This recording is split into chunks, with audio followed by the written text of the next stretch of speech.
देखिए question 8, ratio of base area curved surface area of a conical tent is 40:41। Usual practice है madam, हर question पे हम photo बनाएंगे। तो जैस्मीन जी, ये हमारा कोनिकल टेंट है। Ratio of the base area, ये इसका ऐसे बेस एरिया होगा जो कि इक्वल होगा पाई आर स्क्वायर के। यहाँ तक कोई डाउट? और कर्व्ड सरफेस एरिया का फॉर्मूला होता है पाई आर एल, ये पाई आर स्क्वायर है। Ratio of base area to curved surface area is equal to 40/41। दोस्तों यहाँ तक कोई डाउट है तो प्लीज़ रोकिए। जैस्मिन जी पक्का? विनीत जी आपको डाउट है? ओके। तो भव्या जी, अगर यहाँ पर आप एक्स भी लिखेंगे, यहाँ भी एक्स लिखेंगे, तो वो एक्स एक्स कैंसिल हो जाएगा। अब बात समझ रहे? लेट अस अज्यूम हमने स्टैंडर्ड प्रैक्टिस के हिसाब से यहाँ एक्स और एक्स लिख दिया, तो ये तो कैंसिल होने वाला है। आपको समझ आ गया?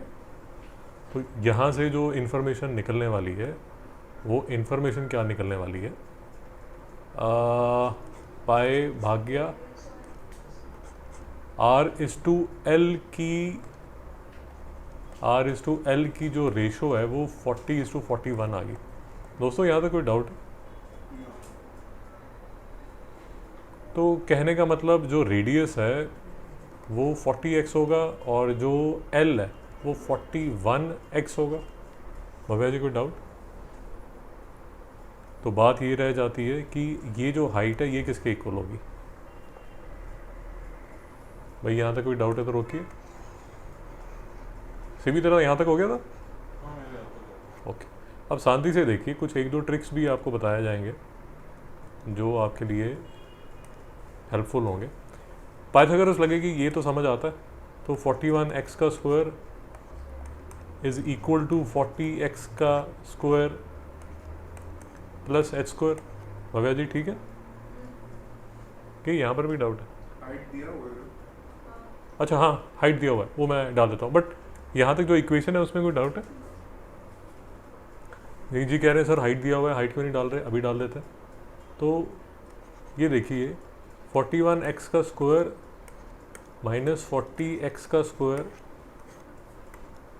Is equal to 18 square. दोस्तों यहाँ तक ठीक है?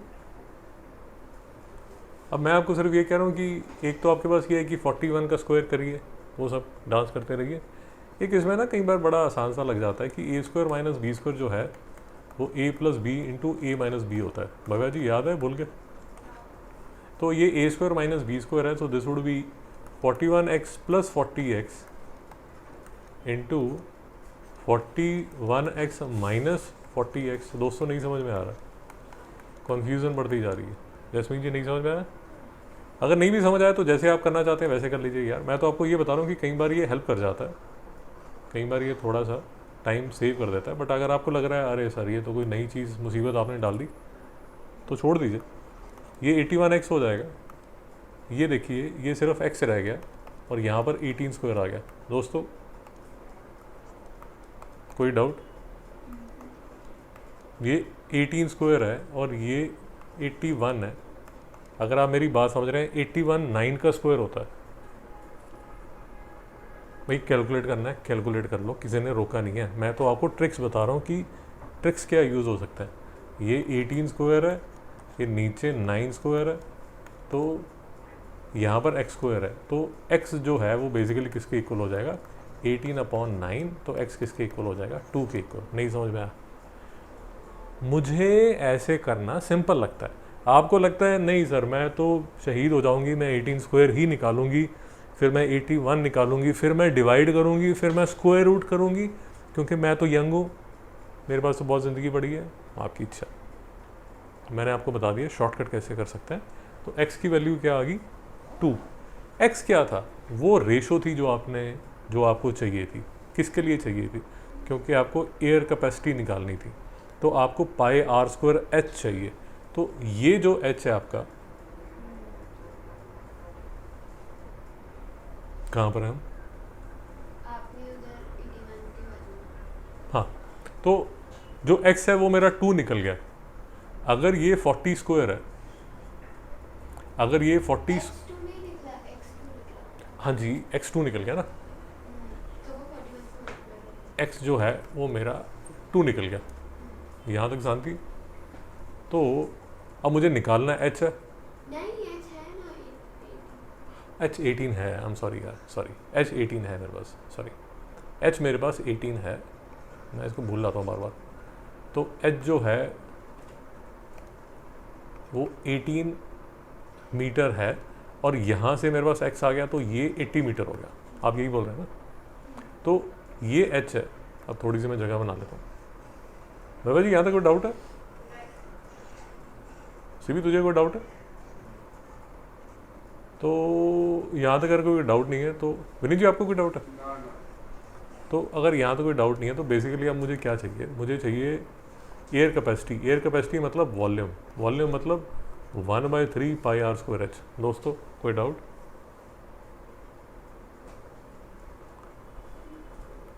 One by three pi r square कितना है? 80 का स्क्वायर, एच कितना है? 18। तो 3 6 18 भाई फॉर्मूला है वॉल्यूम का, कोण का। आप ऐसे ही याद कर सकते हैं कि सिलेंडर का 1/3 होता है, 1/3 होता है सिलेंडर का। सिलेंडर का अगर पाई आर स्क्वायर एच होता है तो कोण का 1/3 होता है। मतलब सिलेंडर का जो वॉल्यूम है it would be 3 times the cone का वॉल्यूम, जैसे भी आप याद रखना चाहते हैं। तो अब वो आपको जो लास्ट में कह रहा है जिस पे आप कंफ्यूज हो रहे हैं, CB2 कंफ्यूज हो रहा है, इन टर्म्स ऑफ पाई का मतलब ये हुआ, जो भव्या बोल रही है कि ये पाई को कैलकुलेट मत करना। तो 6400